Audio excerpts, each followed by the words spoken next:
बड़ी लंबी रात थी सदियों सी, घूम रही है परछाइयां सहमी सी। अंधियारा छटने का नाम नहीं ले रहा था। लगता है किसी ने उजालों को जकड़ रखा था। बहुत बुरी थी मेरी हालत उस लाश के साथ बीती रात। कौन जानता है दुविधा मेरी, यहां मरी पड़ी थी कविता मेरी। यादें उसकी जेहन से रही गुजरती, इटलाती बल खाती इर्द गिर्द घूमती रहती। बच्चों की मुस्कान में वह कभी मुस्कुराती, कभी तितलियों के संग सैर कर आती, कभी लय पर सांसों की थिरकने लगती, कभी ओस की बूंदों में घुलने लगती। लेकिन अभी इन दिनों कुछ बुझ सी गई थी, सहमी सहमी घूमती थी, डरी डरी सी रहती थी। कई दिनों से बाहर नहीं जाया करती थी।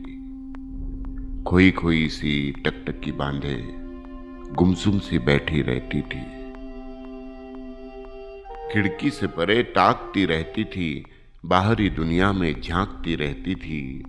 डरी डरी घुटी घुटी थकी थकी अनमना। अच्छा नहीं लगता था उसका इस कदर खो जाना, जिंदा लाश की तरह अपने आप को भूल जाना। इस सोच से उस सोच में भटकते रहना। जब देखा उसे गौर से औंधे मुंह पड़ी थी, दांतों के बीच जबान फंसी पड़ी थी, कानों में शीशा था, मुट्ठियां भींची हुई थी, सफेद आंखों में धूल भरी पड़ी थी।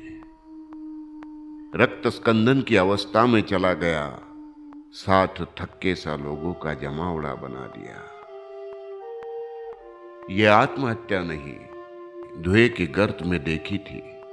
गर्दन लंबी तो हुई नहीं, कानाफूसी हो रही थी।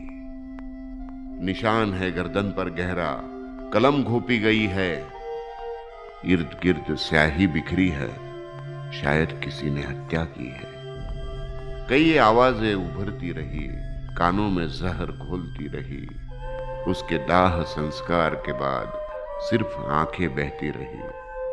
अपनी आंखों को पोंछकर कलम चिता में फेंक कर अपने आप को देखा मैंने, स्याही लगी हुई थी हाथों में।